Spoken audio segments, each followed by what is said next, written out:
আসসালামু আলাইকুম। আশা করছি সবাই ভালো আছেন। ভিডিওর টাইটেল আর থাম্বনেল দেখে ইতিমধ্যে হয়তো আপনারা বুঝে ফেলেছেন যে আজকে আমরা ক্যানভা অ্যাপসের ব্যবহার নিয়ে কথা বলবো। আচ্ছা, টিউটোরিয়ালের আগে আমি একটু ক্যানভা অ্যাপস সম্পর্কে কিছু বলি। আমরা যারা ইন্টারনেট ব্যবহার করি তারা বিভিন্ন সময় আমাদের ছবি তৈরি অথবা এডিটিংয়ের প্রয়োজন পড়ে। সেটা হতে পারে সোশ্যাল মিডিয়ার জন্য, হতে পারে বিভিন্ন লোগো তৈরির সময়, অথবা ব্যানার তৈরির সময়, অথবা যারা ডিজিটাল মার্কেটিং নিয়ে কাজ করি তাদের কন্টেন্টের জন্য ইমেজের প্রয়োজন হয়, আবার ইমেইলের জন্য টেমপ্লেটের প্রয়োজন হয়, অথবা বিভিন্ন সময় বিভিন্ন প্রয়োজন আমাদের ছবি তৈরি করার প্রয়োজন পড়ে অথবা এডিট করার প্রয়োজন পড়ে। তো আমার যতটুকু ধারণা যে আমরা সবাই হয়তো এটা কোনো না কোনো অ্যাপস দিয়ে করে থাকি। তবে আমি যে প্রয়োজনগুলোর কথা বললাম এগুলো সহ আরও অন্যান্য অনেক প্ল্যাটফর্মের জন্য আপনি ছবি তৈরি করতে পারবেন খুব সহজে, নিজের ইচ্ছা মতো অনেক রিসোর্স ব্যবহার করে, এবং সেগুলো আবার হবে প্রফেশনাল লেভেলের ছবি। এবং এই সবগুলো কাজ আপনি করতে পারবেন একটি অ্যাপসের মাধ্যমে, সেটার নাম হচ্ছে ক্যানভা, যেটা নিয়ে আমরা আজকে কথা বলবো। আরেকটা কথা বলে রাখি যে যারা মার্কেট প্লেস, ফাইবার, আপওয়ার্কে টুকটাক খোঁজখবর রাখেন তারা হয়তো জানবেন যে এখন কিন্তু ফাইবার, আপওয়ার্কে শুধুমাত্র ক্যানভা অ্যাপসে দক্ষতার উপরে ভিত্তি করে আপনি কাজ পেতে পারেন। মানে ক্যানভা অ্যাপসের স্পেশালিস্টদের জন্য এখন মার্কেট প্লেসে অনেক স্পেসিফিক কাজ থাকে। ওকে, তো ক্যানভাসটা আসলে অনেক শক্তিশালী একটা প্ল্যাটফর্ম এখন একটি। সেটা শুধু ভিডিও এডিটে, পিকচার বা ভিডিও এডিটিংয়ের জন্য না, মার্কেট প্লেসে আপনি ক্যানভা অ্যাপস ব্যবহার করে অনেক কাজ পেতে পারেন। আচ্ছা, এবার আমরা আমাদের টিউটোরিয়ালের দিকে চলে যাই। আমাদের ক্যানভা অ্যাপসটা ব্যবহার করতে হলে অবশ্যই আমাদের ফোনে ক্যানভা অ্যাপসটা থাকতে হবে। যাদের ফোনে ক্যানভা অ্যাপস নেই তারা প্রথমেই চলে যাব প্লে স্টোরে। এখানে গিয়ে আমরা ক্যানভা অ্যাপসটা সার্চ করব, CANVA, ক্যানভা। ওকে, আচ্ছা, এটাকে আমরা ইনস্টল করে দিব। আর যারা কম্পিউটার ব্যবহার করেন তারা ক্যানভার ওয়েবসাইট ইউজ করতে পারেন, www.canva.com। সেটার লিঙ্কটা আমি ডেসক্রিপশনে দিয়ে দেবো। নিচে দেখতে পাচ্ছি আরও অনেক লোগো মেকারকে দেখাচ্ছে। আচ্ছা, আমাদের অ্যাপসটা ডাউনলোড হয়ে গেছে, এখন ইনস্টলের কাজ চলতেছে। আচ্ছা, এটাকে এখন আমরা ওপেন করব। এটা হচ্ছে ক্যানভা 2.166.0 ভার্সন। আচ্ছা, আমাদের সব রেডি হয়ে গেছে এবং অ্যাপসটাকেও সিকিউর বলতেছে। এটাকে আমরা ওপেন করবো এবার।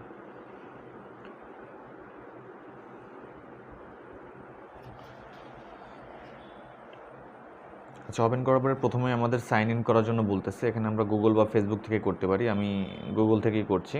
গুগলে যে কোনো একটা অ্যাকাউন্ট থেকে এখানে সাইন ইন করতে হবে। আমি হয়তো এই অ্যাকাউন্টটা থেকেই করছি। আচ্ছা, এখানে আপনি আপনার গুগলের অ্যাকাউন্ট অ্যাক্সেস করতে পারেন, কারণ ক্যানভা অনেক ট্রাস্টেড একটা অ্যাপস এখন ওয়ার্ল্ড ওয়াইড, এখানে অ্যাক্সেস করা যায়। আচ্ছা, ক্যানভার অ্যাপসে যখন আমরা আসবো তখন আমাদের এরকম একটা ইন্টারফেস দেখাবে। এটার সাথে একটু আমরা পরিচিত হই। প্রথমে নিচে আমরা দেখতে পাচ্ছি একটা হোম বাটন আসতে পারে, ইওর প্রজেক্ট। এখানে হচ্ছে আপনি যে কাজগুলো করছেন ক্যানভা দিয়ে সেগুলো এখানে থাকবে। ক্যানভা যখন আপনি প্রো ভার্সন ইউজ করবেন তখন এখানে অনেক সুবিধা আপনি পাবেন। ক্যানভা প্রোর এই অপশনগুলোতে গেলে, 3 ডটের মধ্যে গেলে এখানে সেটিংসের বিভিন্ন অপশন পাবেন। আর উপরের দিকে আমরা দেখতে পাচ্ছি এখানে যে ফর ইউ এর পাশে ক্যানভা থেকে কী কী ডিজাইন আসলে করা যায় ওরা ডিফল্টভাবে দিয়ে রাখছে। এই যে সোশ্যাল মিডিয়ার মধ্যে গেলে আপনি এখানে Instagram post, Facebook post, Instagram story, WhatsApp cover, reel, টিকটকের ভিডিও, ইউটিউবের থাম্বনেল, ইউটিউবের ইন্ট্রো, সোশ্যাল মিডিয়ার চ্যানেল আর্ট, বিভিন্ন আপনি ডিজাইন এখান থেকে করতে পারবেন। বিভিন্ন প্রেজেন্টেশন আপনি এখান থেকে তৈরি করতে পারেন বিভিন্ন সাইজ অনুযায়ী। এছাড়া আপনি বিভিন্ন ফেসবুক বা ইউটিউব বা যে কোনো প্রয়োজন আপনি এখানে ভিডিও তৈরি করতে পারবেন ইচ্ছা করলে। মার্কেটিংয়ের বিভিন্ন কাজ, লোগো, পোস্টার, এগুলোর কাজ এখান থেকে করতে পারবেন। অথবা মোরের মধ্যে গেলে এখানে আরও অনেক ডিজাইন আপনি ক্যানভা থেকে করতে পারবেন যে কোনো মাপে। আবার এছাড়া এখানে তো ডিফল্টভাবে কিছু ডিজাইন দেওয়াও আছে। এছাড়া যদি বাইরে আপনার স্পেসিফিক কোনো সাইজের ছবি তৈরির প্রয়োজন পড়ে, আমি ধরলাম যত বা আপনার স্ট্যাম্প সাইজের বা পাসপোর্ট সাইজের ছবি তৈরি করতে হবে, তখন হচ্ছে আপনি সেই সাইজটা একটু গুগল থেকে সার্চ করে নেবেন যে সেটা সাইজটা কত, কত বাই কত পিক্সেল। আপনি সাপোজ পাসপোর্ট সাইজের পিক্সেলটা কত, এটা গুগলে সার্চ করলে আপনাকে বলে দিবে। তখন আপনি যে প্লাস আইকনে ক্লিক করবেন, করলে ওরা আপনাকে যে কাস্টম সাইজের কথা বলবে, কাস্টম সাইজে আপনি ক্লিক করবেন, দেন এখানে আপনার সাইজটা লিখে দেবেন কত বাই কত পিক্সেল। ওখানে যদি বলে যে 120/80, তাহলে এখানে 120/80 লিখে ওকে করবেন। আমি সাপোজ ধরলাম যে 120/80 আমার একটা ছবি তৈরি করতে হবে, তাহলে এখানে 120/80 পিক্সেল লিখে যে ক্রিয়েট নিউ ডিজাইন ওকে করলেই নতুন একটা ফ্রেম তৈরি হয়ে যাবে। আর যদি আপনার এখান থেকে আপনি কোনো ডিজাইন নিয়ে করতে চান, তাহলে আপনার প্রথমে সোশ্যাল মিডিয়া সব কিছু এখানে আছে। আমি ধরলাম যে আমি ফেসবুকের জন্য একটা প্রোফাইল পিকচার বা আমি ইনস্টাগ্রামের জন্য একটা প্রোফাইল পিকচার তৈরি করবো। আপনি ইচ্ছা করলে ফেসবুক পেজের ছবি, ইউটিউব চ্যানেলের থাম্বনেল, যে কোনো কিছু আপনি এখান থেকে করতে পারেন। ওকে, আমি হয়তো বা ইনস্টাগ্রামের জন্য একটা ছবি তৈরি করব। আমি লিখে এখানে ইনস্টাগ্রাম, হয়তো বা পোস্টের জন্য।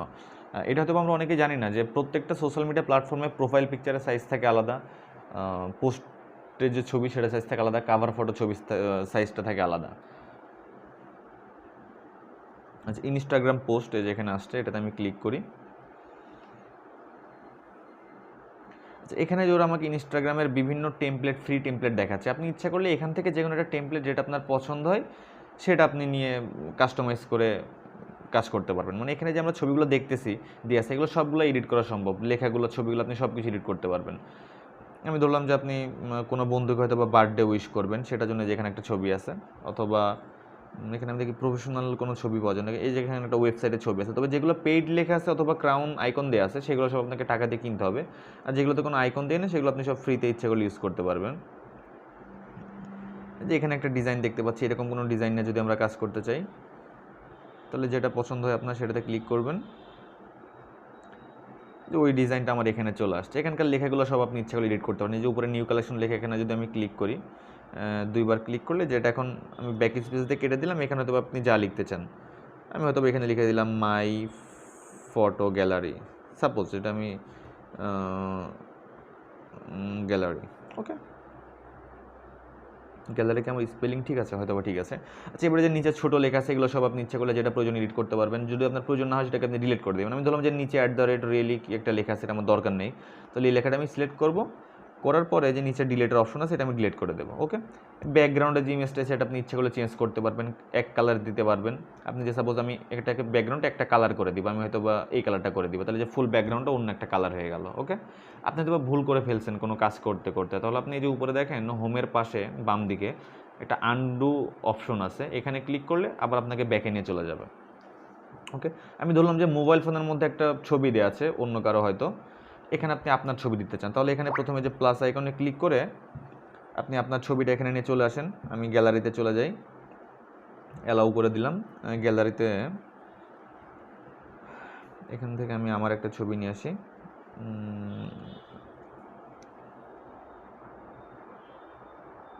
এখান থেকে আমি ধরলাম আমি আমার প্রথম যে ছবিটা আছে এটাই আমি দিতে চাই, এটাকে আমি অ্যাড টু পেজ করব, সিলেক্ট করে দেন এই যে আমার ছবিটা এভাবে আছে। এখন আমি কি করব, এই ছবিটাকে ক্লিক করে ধরে রাখবো। এবার এই ছবিটাকে আমি মোবাইল ফোনের উপরে নিয়ে যাব। এখন দেখুন যে মোবাইল ফোনের চারপাশ থেকে একটা ব্লু কালারের একটা বর্ডার হয়ে গেছে, এরকম যখন হবে তখন আমি ছবিটাকে ছেড়ে দেবো, ব্যাস আমার ছবিটা ওইটার মধ্যে চলে গেল। আমি আবারও দেখাই বিষয়টা, আমি ছবিটাকে আবার বাইরে নিয়ে চলে যাই।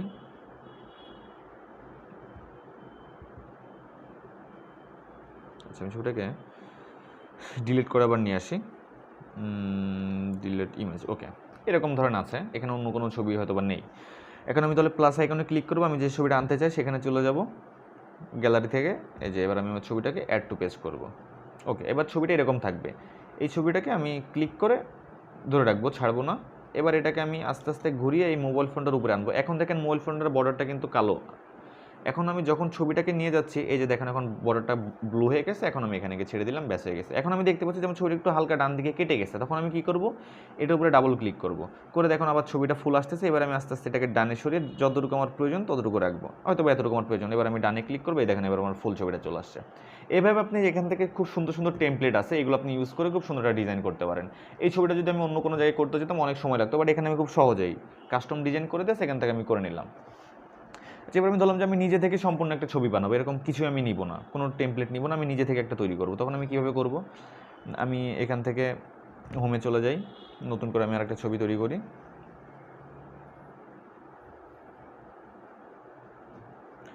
ইনস্টাগ্রাম পোস্ট, আচ্ছা আমি হয়তো বা ফেসবুক প্রোফাইলের জন্য একটা ছবি তৈরি করি। আমি এখানে লিখলাম ফেসবুক প্রোফাইল। আর ক্যানভার একটা বিষয় আছে, সেটা হচ্ছে কি যে ফেসবুক প্রোফাইল পিকচার এটা আমি নিই। ক্যানভার একটা বিষয় হচ্ছে কি, আপনি এখানে যে ছবি বা টেমপ্লেটগুলো আছে এগুলো সব হচ্ছে কি কপিরাইট ফ্রি। আমাদের যাদের ফেসবুক পেজ অথবা ইউটিউব চ্যানেল আছে আমরা কিন্তু জানি যে কপিরাইটে পড়লে আসলে অনেক সমস্যা, যে গুগল থেকে আপনি ছবি ডাউনলোড করলেন না দিয়ে দিলেন, এটা পরবর্তীতে সমস্যা হতে পারে। বাট ক্যানভারের ছবি বা টেমপ্লেটগুলো আপনি খুব ইজিলি ইউজ করতে পারেন, এগুলো সবই কপিরাইট ফ্রি। এবং আরেকটা বিষয় হচ্ছে কি, আপনি অনেক সময় ছবি বানান অনেক অ্যাপস দিয়ে, বাট সেটা যখন আপলোড করেন দেখেন যে অনেক সাইট থেকে হয়তো ছবিটা কেটে গেছে অথবা ছোটো হয়ে গেছে। এই সমস্যাটার কারণ হচ্ছে কি, আমরা এক্স্যাক্ট সাইজ অনুযায়ী ছবিটা বানাই না। বাট ক্যানভাতে এই সমস্যাটা নাই, কারণ আমরা আগেই কিন্তু সাইজটা সিলেক্ট করে নিচ্ছি। এই যে আমি যখন ফেসবুক প্রোফাইল পিকচার লিখলাম, ওরা আমাকে একটা ফেসবুক প্রোফাইল পিকচারেরই একটা শেপ দিচ্ছে আর কি। এখানে হয়তো বা এখান থেকে আপনি যে কোনো একটা নিয়ে আগের মতো এডিট করতে পারেন, অথবা আপনি যে ক্রিয়েট ব্ল্যাঙ্কে যেতে পারেন, এই যে এখানে ওরা আমাকে যে একটা সাদা যে একটা পেজ দিছে, এটা হচ্ছে কি ফেসবুক প্রোফাইল পিকচারের সাইজ। তার মানে এই পেজের মধ্যে আমি যাই বানাই না কেন সেটা ফেসবুক প্রোফাইল পিকচারের সাইজেই হবে। Create blank. আচ্ছা, এখানে একটু আমরা ক্যানভার কিছু অপশনের সাথে এবার পরিচিত হই। আপনি ধরলাম যে এই সাদা পেজটার মধ্যে আপনি কোনো ছবি ডিজাইন করতে চান, যে কোনো কিছু আপনি বানাইতে চান, তাহলে যে আমরা প্লাস আইকনে ক্লিক করব। এখান থেকে আমি ব্যাকগ্রাউন্ড নিতে পারি প্রথমে একটা, যেখানে ব্যাকগ্রাউন্ডের অপশন আছে, ব্যাকগ্রাউন্ড আমি ক্লিক করলাম। এখানে যে উপরে সিম্পল একটা কালার আছে, এখান থেকে আপনি একটা কালার দিতে পারেন, অথবা এই যে নিচে অনেক ডিজাইন আছে, অনেক স্টাইল আছে, কপিরাইট ফ্রি হাজার হাজার আছে, এখানে যেটা ইচ্ছা আপনার সেটা আপনি নিতে পারেন। আমি তবে যে এটা নিতে চাই, ফুল টাইপের একটা, সেটা হয়তো আপনি নিলেন, অথবা আমি এটাতে ক্লিক করলাম, ব্যাস এই যে আমার ব্যাকগ্রাউন্ডটা ফুল ওইটা হয়ে গেল। এবারে তবে এরপর আপনি আরও কিছু কাজ করতে চান, এই যে প্লাস আইকন আমি যখন ক্লিক করলাম, এখানে টেমপ্লেট, এই যে এখানে এলিমেন্টস আছে, বিভিন্ন এলিমেন্টসে যদি আমি ক্লিক করি, এখানে কিছু ট্রাবলের কারণে দেখাচ্ছেন এলিমেন্টসগুলো, এখানে আপনি সার্চ করতে পারেন। আপনারা যখন যাবেন দেখবেন এখানে প্রচুর এলিমেন্টস আছে, মানে বিভিন্ন ধরনের শেপ আছে আর কি, সেই শেপগুলোতে আপনি ইচ্ছা মতো লোগো ডিজাইন করতে পারবেন। আমি হয়তো বা লাইনে যদি আমি ক্লিক করি, এখানে যে অনেক ধরনের ফ্রেম ওরা আমাকে এখন দিচ্ছে, অথবা এখানে আমি যদি ফটোস বা গ্রাফিক্সের মধ্যে যদি আমি যাই, এই যে এখানে ধরেন অনেক ধরনের স্টাইল ওরা আমাকে দিচ্ছে, ডিজাইন ওরা আমাকে দিচ্ছে, প্রচুর ডিজাইন দিচ্ছে এখানে আমরা। ওকে, আচ্ছা, এখানে গ্রাফিক্সের মধ্যে গেলে দেখেন অনেক ধরনের শেপ দিচ্ছে, এইগুলো দিয়ে আর কি টুকটাক করে আপনি সময় নিয়ে সুন্দর সুন্দর ডিজাইন তৈরি করে ফেলতে পারেন। আমি যদি এখানে রেক্টেঙ্গেলে ক্লিক না করে আমি দেখি ওরা এখানে আর কী কী অপশন দিচ্ছে।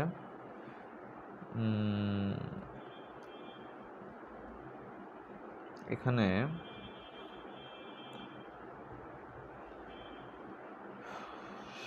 শেপ, নিচে যে গ্রিডের একটা অপশন আছে, এটা অনেক কাজে দেয়। গ্রিড অপশনটাতে আমি ক্লিক করি। এটা হচ্ছে আপনার ফটো গ্যালারি তৈরি করার জন্য। সাপোজ আমি কয়েকটা ফটো মিলে একটা ফ্রেম মতো তৈরি করব, তাহলে যে আমি সাপোজ যেটা আপনার পছন্দ হয়, মানে এখানে যেভাবে দেওয়া আছে স্টাইলগুলো, এরকমভাবে আপনার ছবিগুলো সেট হবে। যেমন আমি হয়তো বা এটা নিলাম, যে মোট 3টা ছবি থাকবে, এটা হয়তো আপনি চাচ্ছেন যে ফুল পেজটা জুড়ে, তাহলে এরকম থাকবে। যদি মনে করেন যে না, ছবির একটা কোনায় থাকবে, তাহলে যে এটাকে টেনে আপনি ছোটো করবেন, চারপাশে অনেক বাটন আছে, একটা টেনে ধরে আপনি ছোটো করে ফেলবেন, ব্যাস। আমি হয়তো এতটুকু রাখতে যাচ্ছি। এবার এখানে যে 3টা ছবি আছে, এর মধ্যে আপনি একটা একটা করে ছবি দিয়ে দেন। আমি একটাতে ক্লিক করলাম, প্লাস বাটনে ক্লিক করলাম, গ্যালারিতে চলে যাই।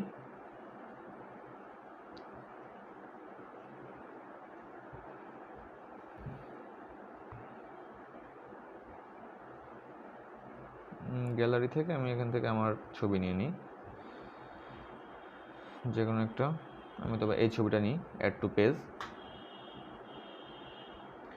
এবার এটাকে আপনি যে আগের মতোই এটাকে ড্র্যাগ করে যে কোনো একটা ফ্রেমের উপরে নিয়ে গেলে ফ্রেমের বর্ডারটা ব্লু হবে, দেন ছেড়ে দেবো, এই যে ব্যাস এটার মধ্যে চলে আসলো।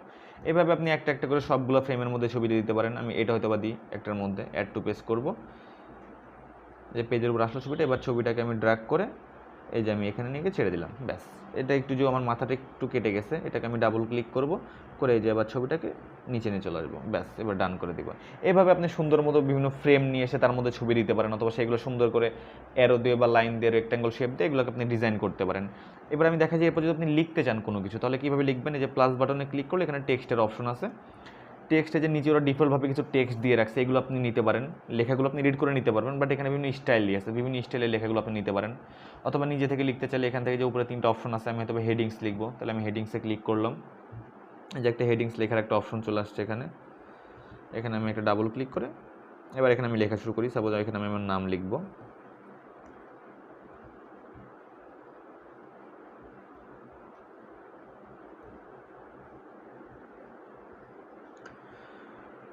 ওকে। আচ্ছা, নামটা আমি একটু এক লাইনই করে দিই, ওকে। যে নিচে অ্যারো আইকন আছে, এটা ধরে আপনি ডানে বাই নিতে পারেন। এবং এখানে দেখুন আমি যেদিকে যাচ্ছি না কেন একটা মাঝে মাঝে দাগ দেখাচ্ছে, যে এই দাগটার মানে হচ্ছে কি আমার লেখাটা একদম ঠিক মাঝ বরাবর আছে। একটু ডানে গেলাম বা বামে গেলাম, ওরা আমাকে বিভিন্ন ধরনের শেপ দেখিয়ে আমাকে বোঝাচ্ছে যে আমার ছবিটা আসলে এই ফুল পিকচারটার কোন জায়গায় আছে, মাঝে আছে কি ডানে আছে কি, কোন ছবিটার কোন অ্যাঙ্গেল আছে, এটা আমাকে দেখাচ্ছে। আমি হয়তো ছবিটা নিচে ডানে নিয়ে গেলাম একেবারে।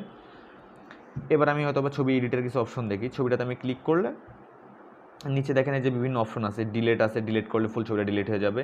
ডুপ্লিকেট ডাবল করতে চাইলে এনিমেট আছে। ফন্টে আমি ক্লিক করি, এখানে বিভিন্ন ফন্ট আছে। ফন্ট আমি দেখি কী কী ফন্ট আছে, এখানে আপনি বিভিন্ন ফন্ট ইউজ করতে পারেন আপনার লেখার জন্য। যে এটা যদি আমি সিলেক্ট করি, যেগুলো আইকন ক্রাউন আইকন দেওয়া সেগুলো হচ্ছে গিয়ে প্রো ভার্সনের জন্য। এই যে F4 ফন্টটাতে ক্লিক করলে এরকম স্টাইল হলো, এটা অনেক সুন্দর দেখা যাচ্ছে। এছাড়া আরও অনেক এই যে এটা একটা ফন্ট আছে, এটা হলে লেখাটা এমন হবে, এই ফন্টটাতে লেখাটা এমন হবে। এরকম আপনি বিভিন্ন ফন্ট এখান থেকে নিতে পারেন যেটা আপনার পছন্দ হয়। দেন এখানে ফন্টের সাইজ আছে, সাইজে গিয়ে আপনি যে আমার 168 আছে, আপনি এখান থেকে ডানে বাই করে কম বেশি ছোটো বড়ো করতে পারেন। এখানে আছে ফন্টের কালার, আপনি ফন্টের জন্য যে কোনো একটা কালার দিতে পারেন এখান থেকে, আপনার যেটা পছন্দ হয়। আমি ব্লু দিয়ে দিলাম। এরপরে ফরম্যাটের মধ্যে কি আপনি লেখাটা বোল্ড, ইটালিক বা আন্ডারলাইন করতে পারেন। আপনি এখানে কয়েক লাইন লিখতে পারেন, 1 2 3 দিয়ে আপনি নাম্বারিং করতে পারেন। এখানে স্পেসিংয়ে গিয়ে আপনি লেখার মাঝখানের স্পেসগুলো যেখানে কম বেশি করতে পারেন এভাবে। এছাড়া বিভিন্ন ইফেক্ট আছে এখানে লেখার, ইফেক্ট এখানে শেপের মধ্যে থাকলে হচ্ছে গিয়ে লেখাটা সোজা হবে নাকি এরকম বাঁক হবে সেটা করতে পারেন, অথবা স্টাইলের মধ্যে গিয়ে আপনি লেখার এই যে বিভিন্ন স্টাইল আছে এখানে দেখেন প্রত্যেকটাতে আলাদা আলাদা লেখা আসতেছে, চেঞ্জ হচ্ছে, এখান থেকে আপনি যে কোনোটা নিতে পারেন। এবং এছাড়া হচ্ছে গিয়ে প্লাস আইকনে ক্লিক করলে আপনি যে স্টাইলের মধ্যে থেকে এখানে অনেক স্টাইলের কাজ আছে, কালারের বিভিন্ন প্লেট আছে, এগুলোর কাজ করতে পারেন। মোড়ের মধ্যে গেলে আপনি এখানে আরও ছবি বা ভিডিও অ্যাড করতে পারেন।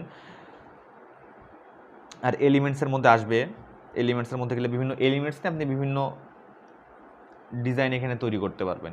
এভাবে হচ্ছে কি সবগুলো ডিজাইনের কাজ করার পরে আপনি কি করবেন, এটা তো আপনাকে ডাউনলোড করতে হবে পোস্ট করার জন্য। তো সবগুলো কাজ যখন আপনার শেষ হবে, উপরে আপনি দেখবেন এই যে উপরের ডান পাশে এই যে ডাউনলোডের একটা অপশন আছে, ডান পাশের দ্বিতীয়টা, এটাতে যদি আমি ক্লিক করি, এই যে আবার ছবিটা ডাউনলোড শুরু হয়ে গেছে। এখানে আরও প্রচুর অপশন আছে, মানে কয়েকশো অপশন শুধু এডিটিংয়ের জন্য আছে এবং বিভিন্ন প্ল্যাটফর্মের জন্য। সবগুলো দেখাতে গেলে আসলে কয়েক ঘন্টা হয়ে যাবে ভিডিও। আমি জাস্ট বেসিকটা আপনাদেরকে বললাম। এবার এখানে হচ্ছে কি আপনারা সময় দিয়ে আপনাদের ইচ্ছা মতো করে ফেলবেন আর কি। একই ক্যানভা ব্যবহার করে অনেকে অনেক সুন্দর সুন্দর ছবি বানায়, এবার অনেকে হয়তো বা ছবিগুলো খুব একটা ভালো হয় না। এটা হচ্ছে আপনার নিজেদের কাছে কতটুকু সময় দিবেন। যে বাংলা একটা কথা আছে যে বেশি গুড় দিলে এই কি, যত গুড় দিবেন তত মিষ্টি হবে, এরকম একটা বিষয়। আপনি যত সময় দিবেন, যত এডিট করবেন, তত আর কি ছবিগুলো সুন্দর হবে। এবং কালার কম্বিনেশনটা যদি ভালো হয় তাহলে ছবিগুলো আরও সুন্দর দেখাবে। বাট এডিটিংটা আমি জাস্ট দেখিয়ে দিলাম যে কীভাবে ব্যবহার করবেন। আচ্ছা, আমাদের ছবিটা ডাউনলোড হয়ে গেছে, এটাকে আমরা ক্রস করে দিই, আমরা গ্যালারিতে গিয়ে দেখি যে ছবিটা আসলে ডাউনলোড হয়েছে কিনা। এটাকে আমরা ব্যাকে নিয়ে যে আমরা গ্যালারিতে চলে যাই। এই যে গ্যালারিতে গেলে আমাদের প্রথমেই কিন্তু ক্যানভার ছবিটা চলে আসছে। এই ছবিটা আমরা তখন তৈরি করলাম।